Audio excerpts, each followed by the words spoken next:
Hi, I'm Tim Collins. I'm a professional pitcher, and today I want to show you some of the drills that I do for shoulder cuff maintenance.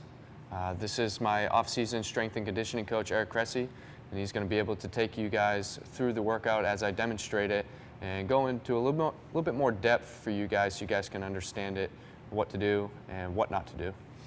So one of the exercise selections that we use with Tim a lot in the off season are something called rhythmic stabilizations.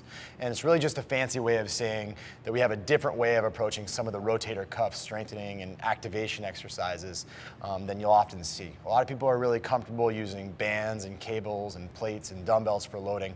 But what they don't always realize is that really the true function of the rotator cuff is really just to hold the ball in the socket, which is the ball and socket joint that is your shoulder. Okay, so we use some of these drills to educate Tim's shoulder on kind of the neural side of things, so his nervous system knows how to fire in order to really keep that ball in his socket when he releases a baseball. Because when you're accelerating your arm and trying to decelerate your arm, there's some really crazy forces going on at the shoulder joint, and we want to make sure that area is nice and stable so that his arm doesn't come flying off his body. So our first drill that we're going to do is actually going to be down on all fours. It's called a quadruped rhythmic stabilization. We use a med ball. And the reason we start on the floor is very simply because he can actually draw a little bit of stability from the floor, and it helps out with creating some stable positioning at that shoulder joint. So we'll usually start with a ground-based exercise or use a wall to create some stability. And from there, we'll progress. We'll maybe do it out in open space. But first one we're going to use is called a quadruped rhythmic stabilization. What you're going to notice about Tim is he's going to put his scapula right in the right place. He's going to kind of lock it down and back just a little bit, make sure it's hugged right to his rib cage. Okay? He's not shrugged up. And he's not excessively arching his low back. Rather, he's just kind of bracing his core. The cue I give to our guys is really that we want to pretend like someone's about to punch us in the stomach. So getting that good bracing is going to get him stable here, stable at his shoulder blade, and allow him to really resist the forces that I give to him. So all I'm going to do is have him, with a little bit of a soft elbow, and you'll notice that I'm just giving Tim some little perturbations back and forth. Okay? They're not predictable. He doesn't know where they're coming from. What his rotator cuff is doing is it's just resisting that movement that I'm creating. So we'll usually do 10 seconds on each side. And what you'll notice about how I apply the force is that I'm not just slapping him. I'm not rushing through it. Instead, I'm giving his arm time to respond. Okay?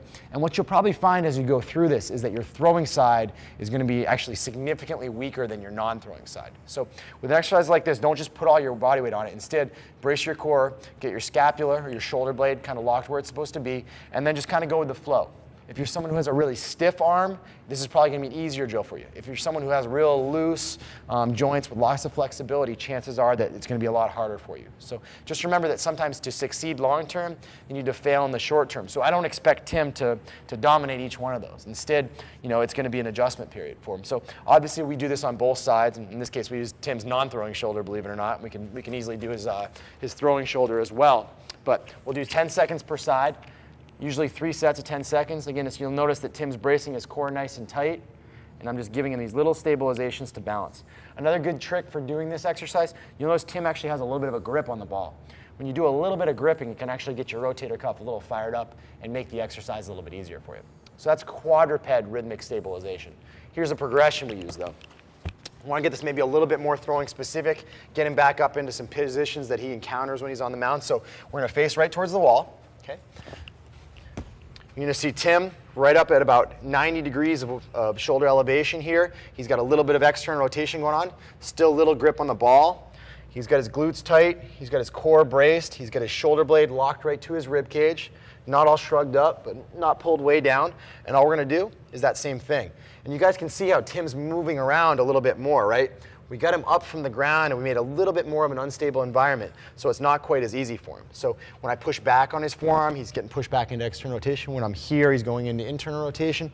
So I'm just applying all these destabilizing forces, and it's his job to resist them. Okay? So it's a little bit different than the band stuff that you might encounter, but it's a highly effective way to train the rotator cuff, not just to be strong, but to turn on at the right point when you really want it.